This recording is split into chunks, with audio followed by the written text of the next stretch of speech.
Hi Scrappy Peeps, Suzanna here today to share with you a layout I created using a stamp from the main kit of the April 2017 Cocoa Daisy main kit. I used that circle that you can see in that main layout there and embossed it and then watercolored it. So there's the stamp that I used, and I'm going to talk you through the process of how I did the embossing and then the watercoloring and then through the layout. I gathered all my supplies. I used Versamark ink with clear emboss powder, and I wanted 4 circles of each of the 3 types of ink that I used.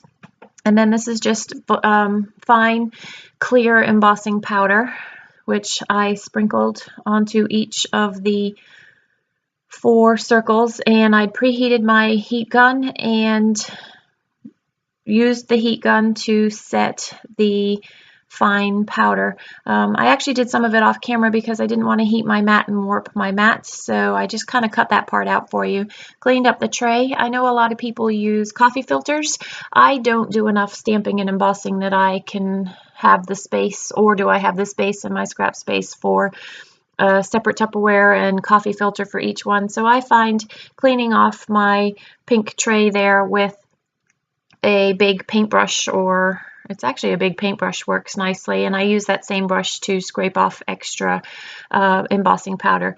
So I also used the Versamark and some gold embossing powder, and then the third one that you'll see, I use my VersaFine ink and that clear embossing powder again, so that I had 3 different types of circles that I could watercolor.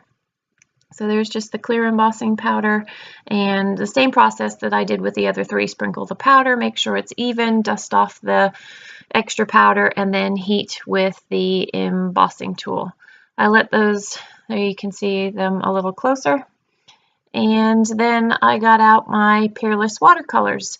I used my Peerless instead of my Koi's because I have a much greater selection of Peerless, and I didn't want to spend too much time making colors. I do end up making colors by mixing different hues, but I wanted most of my time to be spent just watercoloring.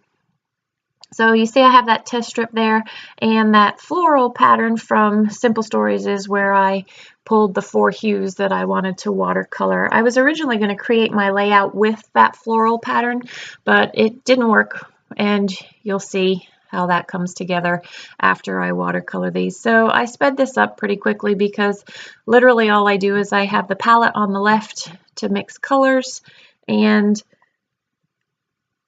I do that for the black, the clear emboss, and the gold emboss. I really liked the black emboss, but don't end up using that because the contrast is too much for the layout that I've created, and I really didn't need that many circles either. But I do have a really cool set of circles that I could do something else with later on. So I've done the mustard yellowy kind of color, and now I am doing more of the seafoam green color with these circles. And because they're far away from the video camera or my iPhone, it's hard to see, but they end up being a very bright turquoise. Actually, these are the seafoam ones. I think the next ones are the turquoise ones that end up being a whole lot brighter. And I just mixed colors. I mixed greens and turquoises, and you can see the difference between the black, the clear emboss, and the gold.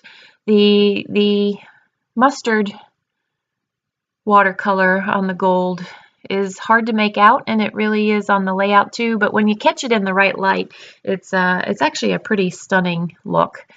I went through all 4 of these with my color, and that's more of a green, sort of an olivey green to match the green in that pattern paper, as I mentioned earlier. I did hit all of these with my heat tool, not because I wanted to speed up the drying, but more because I wanted to smush around the watercolor a little more and give more depths of darkness and lightness with that. What you will miss in this process is after these dry and I hit them with the heat tool, I actually then used circle punches, as you can see on the right there, and cut out different circles. I didn't go tight in on the circle punches. I wanted that white border so that the circles sort of looked like they were melding into the background.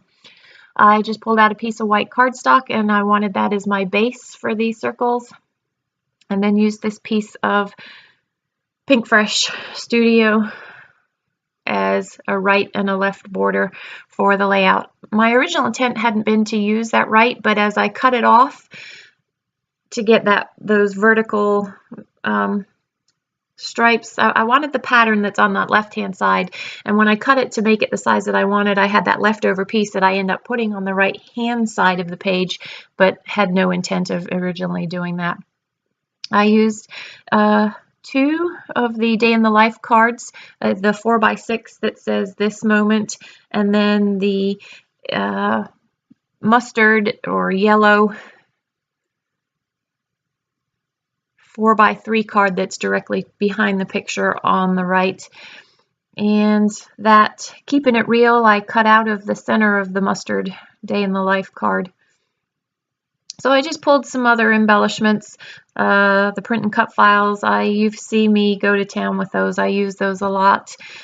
Things that matched that turquoise seafoam mustard color hue palette that I've got going on in this layout. And you can see how I haven't used the black embossed ones. They were just too dark. My pictures are of my son playing Xbox in a maroon beret, and I love how the maroon beret in those color pictures stands out on the photo grid. He had on his own decided to clean his room the day before, and while cleaning his room found this beret that I had made him for an explorer's day. He was Vasquez, some explorer. I don't remember the details, but he needed a red beret for his costume, so I went upstairs to my sewing machine and made him one, and he had kept it all these years later and was walking around the house all weekend wearing his beret. He's a funny boy. I don't know, what can I say? So I've decided on the placement of all of these things. I pulled out some sequins. Most of these are from Spiegelmom Scraps. Some of them are from Martha Stewart. I have a wide collection of sequins, and I just pulled out the ones that mixed and matched with the colors that I was using in the layout. And I just like the added contrast and extra color on the page to those watercolor circles. I could have used some mist, but I had a little bit more control with the sequins, and the sequins also gave that extra shimmer, like the shimmer that's in the embossed stamp that I used from Cocoa Daisy. I just took some gold thread and I actually intentionally wove it around, and it looks a bit like a flower. I wanted it more to have that circular look like the stamp created, but it was hard to do and have it stay on that print and cut file the way I wanted it to. So I ran all those watercolored circles through my Xyron sticker maker. It's so much easier to stick things through with that Xyron sticker maker. And here my picture overlaps this moment, and I want to be able to read that, so I just created a little pocket per se. I just cut a straight line is all I did, so that I could slide the photo down into that line and you would still see the sentiment. I do a horrible job of putting things on straight, so you frequently see me pull things up and have to realign them. So I reconstruct the layout that I previously constructed as best as I can, and I just love those watercolor circles. If you aren't a big stamper, I highly recommend embossing and trying to watercolor with this particular stamp, because it really does look beautiful. I can't wait to play with the triangle stamps and get some watercolor on them too. I think I also want to create a watercolor background and then stamp on top of it with some emboss. I think that would look great as well. So just putting on some finishing touches to the layout, and that's my fine line tip applicator with my Scotch glue. Just that's the best way to get sequins down. I probably should use you've heard me say this before, a set of tweezers to do it, but I'm too lazy to get too many tools out. So I think in a moment I'm going to call this good. You've got some close-ups to follow.